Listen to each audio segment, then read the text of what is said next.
अस्सलामुअलैकुम। क्या हाल है आप सबके? उम्मीद है सब खैर खैरियत से होंगे। अल्लाह ताला हमेशा हम सबको अपने हिफ्ज़ व अमान में रखे, आमीन सुबह आमीन। एक दफ़ा जनाब फिर आपके लिए अलार्म बज गया है। खजूरों का पैकेट मैं दोबारा उठा के लेके जा रही हूँ। पहले खजूर के जो लड्डू बनाए थे उसकी बेहद कामयाबी के बाद मैंने सोचा एक और रेसिपी ट्राई की जाए जो कि 100% मेरी अपनी है और जनाब बहुत मज़े की बनी थी यार। अगर आप लोग फॉलो करो इस रेसिपी को जैसे मैंने बनाई है तो इंशाल्लाह आपको भी लोग हलवाई कहने पर मजबूर हो जाएंगे। सिर्फ घर वाले लोग नहीं, मेरे घर वाले भी मुझे मजबूर हो गए हलवाई कहने पर। ये बहुत मज़े की बने थे। ये मैंने टुकड़ियाँ बनाई थी इस दफ़ा और कोई घी शी का इस्तेमाल नहीं किया, कोई कुछ नहीं किया। बहुत हेल्दी हैं, शुगर फ्री हैं। शुगर के पेशेंट आराम से इसको एक जो पीस है वो आराम से खा सकते हैं और जिनको ज़रा मसला ज़्यादा हो वो आधा पीस तो लाजमी खा सकते हैं। तो चलें जी इसकी तैयारी शुरू करते हैं। ये डेट सिरप वाली खजूरें हैं जिनके अंदर सिरप भी होता है। खैर जनाब इस दफ़ा मैंने ये अक्लमंदी की कि इनको पहले अच्छे से धो लूँगी ताकि इनका जो एक्स्ट्रा सिरप है जो इनके अंदर डला हुआ है वो निकल जाए और हमें सिर्फ जो मिठास मिले वो खजूरों से ही मिले। खैर होता तो वो भी डेट सिरप है, नुकसानदेह बिल्कुल भी नहीं होता क्योंकि मेरे हस्बैंड को तो आपको पता है शुगर का मसला है और जब वो खाते हैं तो उनकी शुगर पर 1% भी असर नहीं होता और माशाल्लाह बहुत अच्छी उसी तरह ही नॉर्मल आती है जिस तरह वो मेडिसिन के साथ उन्होंने मेंटेन रखी हुई है। तो इसलिए बेखतर होके इसको शुगर वाले पेशेंट खा सकते हैं। लेकिन गुड़ से बनी हुई चीज़ और चीनी से बनी हुई चीज़ प्लीज़ शुगर के पेशेंट बिल्कुल भी ना खाएं और हनी भी ना खाएं। हनी अगर इस्तेमाल भी करना है तो हफ्ते में 1-2 दफ़ा सिर्फ 1 चाय का चम्मच इस्तेमाल कर सकते हैं। वो आपका हाइपोग्लाइसीमिया जो है वो नहीं बढ़ाता, लेकिन आपने ज़्यादातर जो है वो डेट का इस्तेमाल करना है, डेट सिरप का। अगर आप मीठा खाने को दिल चाहता है शुगर पेशेंट के लिए तो या तो वो डेट्स का इस्तेमाल करें या डेट सिरप का। ठीक है, ये तो हो गया जी मेरा लेक्चर जो मैंने आपको दिया है। असल में मैं ख़ुद बहुत एहतियात करती हूँ और अपने हस्बैंड को भी करवाती हूँ तो काफ़ी फिर इधर उधर से मालूमात इकट्ठी करती रहती हूँ, नेट से देखती रहती हूँ ताकि जो है ना नुकसान ना हो किसी का भी, अल्लाह रहम करे। और ख़ास तौर पे हस्बैंड साहब का तो आपको पता ही है, उन्हीं के साथ ही आपका सारा जीना मरना उठना बैठना सब कुछ है। तो इसलिए सेहत का ख्याल रखना हर बीवी का फ़र्ज़ है मेरी तरह। मैंने जनाब डेट्स की कुछ खजूरें जो सीड से वो तो खड़े होके निकाल लिए, लेकिन हिम्मत जवाब दे गई इसलिए फिर बाकी ले गई बैठकर सोफ़े पे बैठकर सामने टेबल पर रख कर और बड़े मज़े से जनाब मैंने सीड्स निकाले हैं बड़े शाहाना तरीके से। और सीड्स निकाल कर आ गई हूँ किचन में अपनी जगह पर। सबसे पहले मैंने बादाम डाले हैं और उसको मोटा मोटा चॉप कर लिया और इसके अलावा इसमें जाएंगे पीकन्स या आप अखरोट भी डाल सकते हैं, अखरोट की गरी, पूरा अखरोट नहीं, ये ना हो गए छिल गई जी, मजाक कर रही हूँ। अखरोट की गरी भी डाल सकते हैं। ये पीकन्स थे जो मेरे पास पड़े थे, अखरोट ख़त्म हो चुके थे वरना मैं भी अखरोट ही डालती। ये काफ़ी एक्सपेंसिव होते हैं।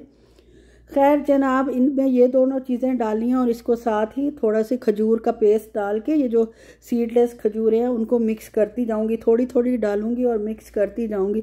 इसमें जो यूनिकनेस आई है वो एक ख़ास चीज़ से आई है जो अब मैं डाल रही हूँ, वो है कोको पाउडर। आपने 2 टेबलस्पून हीप जो हैं फुल ऊपर तक भर के कोको पाउडर डाल देना है। ये अनस्वीटेंड कोको पाउडर है, इसमें मीठा बिल्कुल भी नहीं है। इसके अलावा आपने ये मूंगफली के छिली हुई डालनी है। पीनट्स जो हैं ये भी बहुत अच्छी शुगर के पेशेंट्स के लिए होती हैं और फ़ायदा देती हैं और इनमें और भी कुछ होता है जो कि शुगर को लेवल को भी मेंटेन रखने में मदद करता है। तो इसलिए पीनट्स डालनी है और थोड़ी सी रेजन्स भी आप डाल सकते हैं। रेजन्स भी खजूर के साथ जो किशमिश होती है बहुत अच्छा फ्लेवर देती है, जो गोल्डन रेजन्स होती हैं। बस जनाब अब ये जो गोला सा बन गया ये मेरे लिए एक बड़ा इम्तिहान बन गया था। इतनी समझदारी से सारा कुछ तैयार करने के बाद अब ये थोड़ा सख्त भी हो गया था और इसको अब मुझे फ्लैट करना था, यानी बराबर बराबर करूँगी तो टुकड़ियाँ काटूँगी, अगर बराबर नहीं करूँगी तो टुकड़ियाँ कैसे कटेंगी। आपने देख ही लिया होगा और गौर भी कर रहे होंगे कि कितना ज़ोर लगा रही हूँ मैं इसको सेट करने पर।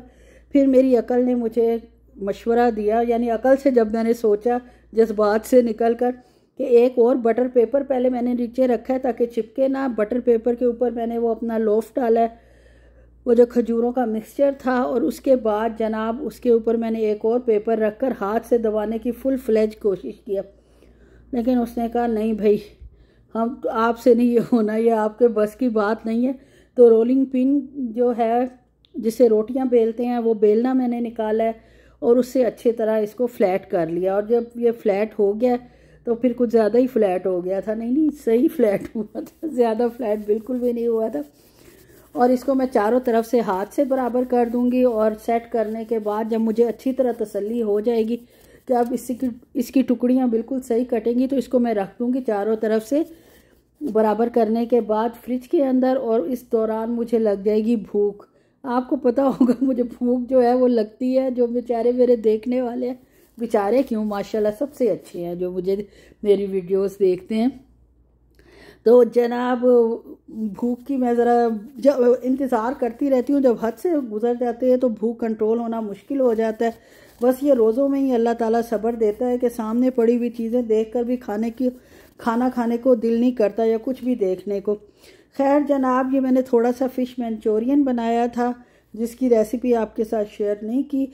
वो भी अफरा तफरी में ही बनाया था, क्रेविंग हुई और फटाफट बना लिया। और साथ थोड़ी सी वेजिटेबल स्टर फ्राई की बची हुई थी, वो डालकर उबले हुए चावलों पे मज़े लेकर खाया। जैसे ही खाया माशाल्लाह ताकत दुगनी हो गई है। वापस आई हूँ, बस ये भी सेट हो चुका था और इसकी मैंने बहुत अच्छी सी टुकड़ियाँ काट ली हैं, बहुत अच्छी कट गई हैं माशाल्लाह माशाल्लाह।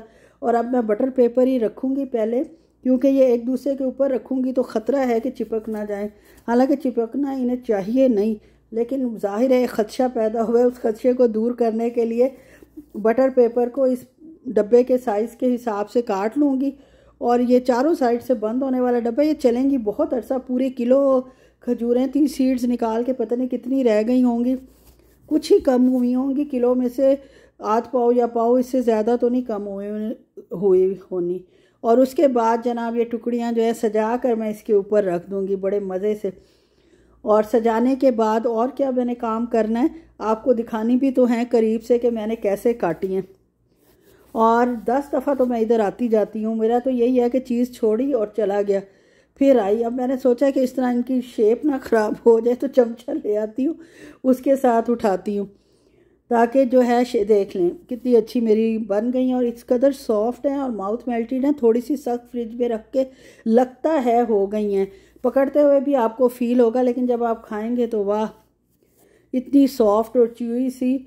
और ख़ास तौर पे यार प्लीज़, शुगर के पेशेंट बेचारे तरसे हुए होते हैं मीठी चीज़ खाने के लिए, उनके लिए ज़रूर ये आप बना कर दें। और जब बनाएं तो प्लीज़ अपना फ़ीडबैक भी मेरे साथ शेयर करें कि कैसी बनी है और कैसी लगी हैं। और ज़रूर जनाब इस रेसिपी को ट्राई भी करें। इंशाल्लाह आपको मायूसी बिल्कुल नहीं होगी, बल्कि अल्लाह को मंजूर हुआ तो आप लोग मुझे दुआएं ही देंगे कि अच्छा है। और टिशू पेपर जो है, हमारा बंगाली भाई हमारे टिशू पेपर्स का दुश्मन है, जो मेरे हस्बैंड ने उसको आदत डाली हुई है। खैर जनाब, जब वो काम करके जाते हैं तो पूरा रोल ख़त्म हो जाता है। और उसके बाद मैंने आपको दिखाया है कि सारा काम करने के बाद किचन मैंने बिल्कुल नीट एंड क्लीन कर दिया था। कपड़े धोकर सारे डल गए थे जो मैंने मशीन लगाई थी। और जनाब अब मैं उतार रही हूँ कपड़े, और एक अच्छी बीवी होने के नाते अपने हस्बैंड के कपड़े जो हैं वो मैं प्रेस कर दूँगी।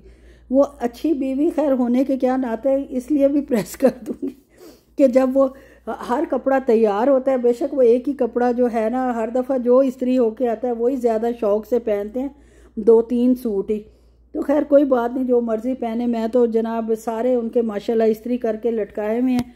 और अब जनाब अलहदा हो रहे हैं। आज जनाब मेरी बेटी तो मेरे काबू आई नहीं, वो अपने काम में इस कदर मसरूफ़ थी कि मुझे खुद जाके सारे कपड़े भी उतारने पड़े।